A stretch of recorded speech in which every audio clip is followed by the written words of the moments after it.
नौकर की हरकत। राधे राधे, स्वागत है आप सभी का फिर से एक नई कहानी के साथ। मेरी शादी एक बहुत बड़े परिवार में हुई।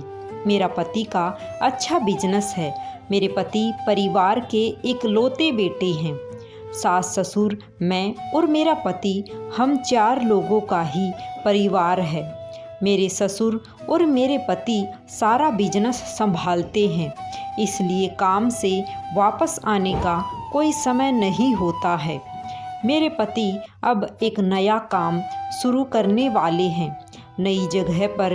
वहाँ पर हमारा एक फार्म हाउस भी है, इसलिए हम दोनों कुछ दिन वहीं जाकर रहेंगे। फार्म हाउस में समय बिताने के साथ वो काम भी करते रहेंगे। सुबह जल्दी ही हम लोग फार्म हाउस में पहुंच गए। फार्म हाउस की देख रेख के लिए एक नौकर था। वो वहीं पास में एक रूम में रहता था। हम जैसे ही पहुँचे, दूर से रामू दौड़ता हुआ आया हमारी कार के पास। आकर उसने ही कार का दरवाज़ा खोला। नमस्ते मालकिन, हंसते हुए मुझे बोला। मेरे पति ने कहा, यह रामू है, हमारे फार्म की देखभाल करता है। मैं अंदर जाकर बैठी। थोड़ी देर बाद मेरे पति अपने काम में बिजी हो गए। उन्होंने रामू को कहा कि मैडम को फार्म दिखा दो। रामू बोला, ठीक है साहब। वो मुझे फार्म दिखाने ले गया। फार्म में हम घूम रहे थे, तब गेट के बाहर से एक लगभग 6-7 साल की लड़की ने रामू को आवाज़ लगाई। वो स्कूल से वापस जा रही थी। रामू बोला, मैडम मैं आता हूँ। वो गेट पर खड़ा उस लड़की से बात करने लगा। मेरी नज़र पड़ी तो वो लड़की मेरी तरफ ही देखे जा रही थी। फिर वापस आकर बोला, मैडम आप आराम करिए, मैं आता हूँ। ऐसा बोलकर वो चला गया। अगले दिन सुबह फिर मेरे पति अपने काम से जल्दी चले गए। मैं सुबह सोकर उठी। मेरे उठते ही मुझे दरवाजे पर रामू दिखाई दिया। मैंने पूछा, क्या कर रहे हो यहाँ पर? बोला, मैडम अभी आया हूँ चाय लेकर। मैंने बोला, ठीक है, यहाँ टेबल पर रख कर चले जाओ। मैं नहाकर किचन में गई। मेरे पति वहीं थे, अपना कुछ काम कर रहे थे। मुझसे बातें करने लगा। मैं उस तरह की लड़की नहीं हूँ कि कोई एकदम से मुझसे बात करे और मैं भी उससे करने लगूँ, इसलिए मैंने उसकी बातों पर कोई जवाब नहीं दिया। यहाँ का पुराना नौकर था, इसलिए मैं उसकी बातें सुन भी रही थी। अगर ऐसा नहीं होता तो शायद मैं उसे डांट देती। अभी मुझे यहाँ आए 2-3 दिन हो गए थे। मैंने यह नोटिस किया कि वो मुझसे बात करने की कोशिश लगातार करता ही रहता था। एक दोपहर में कमरे में अकेली बैठी थी। अचानक से रामू कमरे में आता है। बोलता है, मैडम मुझे कुछ पूछना है। मैंने बोला, क्या?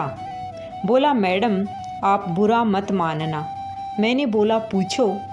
बोला, मैडम मैं आपकी एक फ़ोटो ले सकता हूँ? मेरे मुंह से निकला, क्या? बाहर निकलो अभी कमरे से। रामू बोला, मैडम आप गलत समझ रहे हैं, मेरी बात तो सुनिए। मुझे पता नहीं क्यों गुस्सा आ गया। मैंने बोला, बाहर निकलो या अभी तुम्हारे साहब को फ़ोन करूं। इतना बड़ा घर और मेरे लिए तो अनजान ही था, ऊपर से वो इस तरह की बातें कर रहा था। मुझे कुछ अजीब लगा। मैंने सोचा शाम को मेरे पति आएंगे तो सबसे पहले इसकी छुट्टी करवाऊंगी। शाम को मेरे पति आए तो मैंने उनको सब बताया। वो मानने को तैयार ही नहीं थे।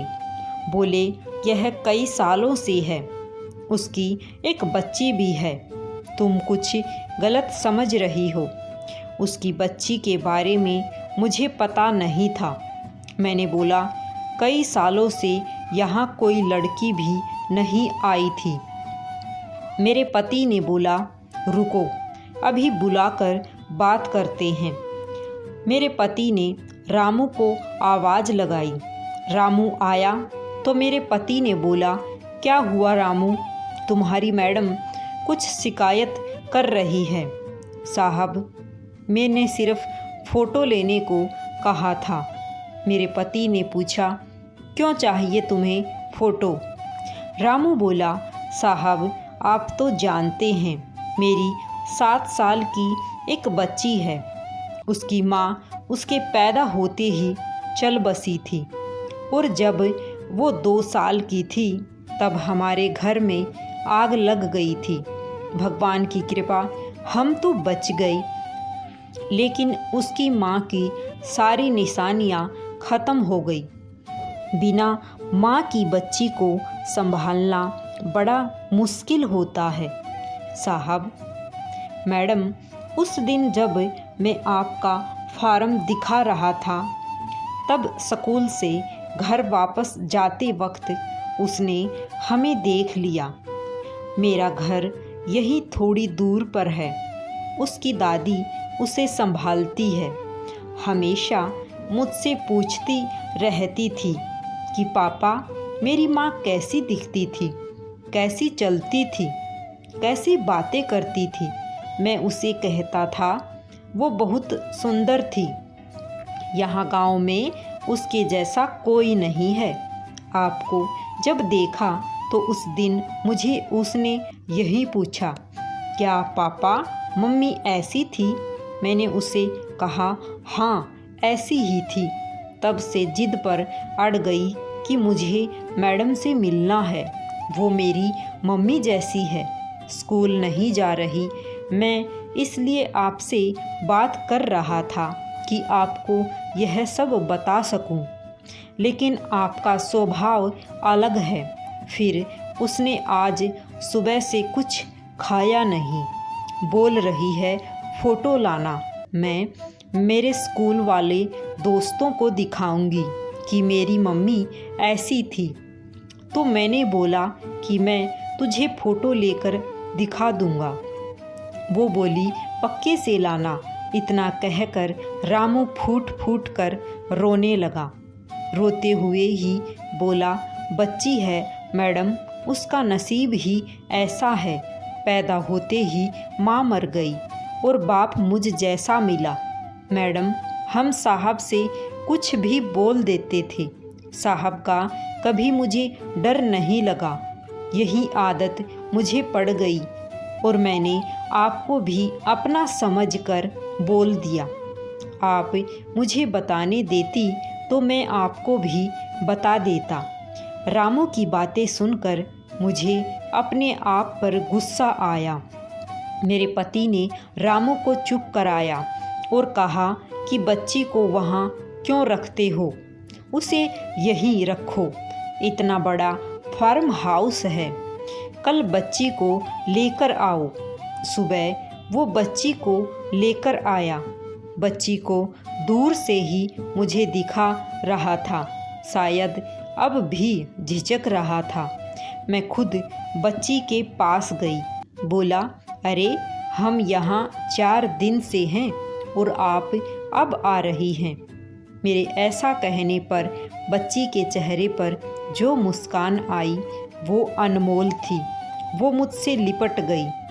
जब तक मैं वहाँ रही मैं उसके साथ खेलती और हंसती रही। एक अलग खुशी मिल रही थी। अब वो एक वजह बन गई थी मेरे वहाँ बार बार जाने की। हमें पूरी बात सुनने के बाद ही किसी निर्णय पर पहुँचना चाहिए।